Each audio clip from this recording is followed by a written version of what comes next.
Ang mabuting balita ng Panginoon ayon kay San Mateo.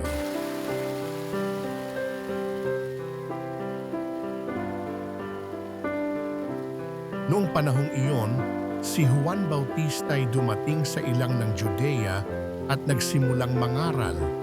Sinabi niya, "Pagsisihan ninyo't talikdan ang inyong mga kasalanan, sapagkat malapit ng maghari ang Diyos."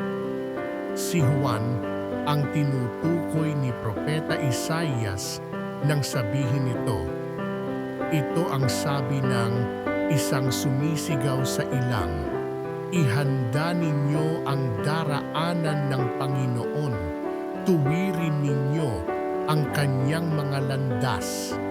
Hinabing balahibo ng kamelyo ang damit ni Juan, at balat ang kanyang pamigkis, ang kanyang pagkaibalang at pulot pukyutan.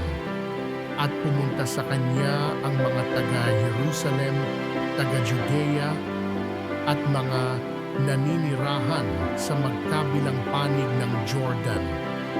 Ipinahayag nila ang kanilang mga kasalanan, at sila'y bininyagan ni Juan sa ilog Jordan.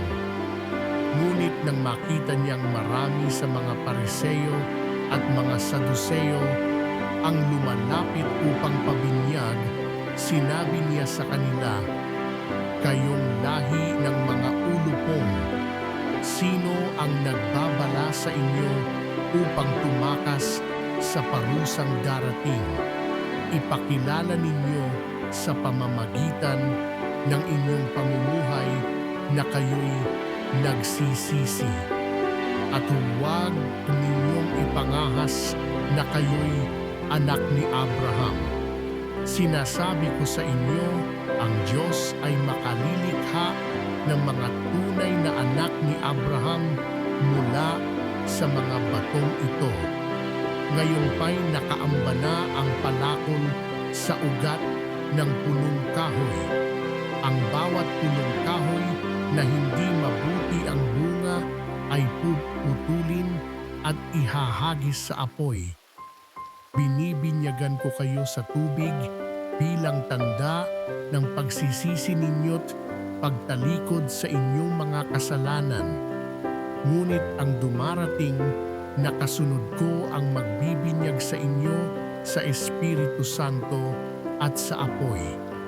Siya'y makapangyarihan kaysa akin, hindi ako karapat-dapat kahit tagadala ng kanyang panyapak.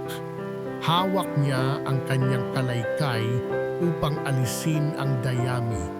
Titipunin niya sa kamalig ang trigo, ngunit ang ipa'y susunugin sa apoy na di mamamatay kailanman.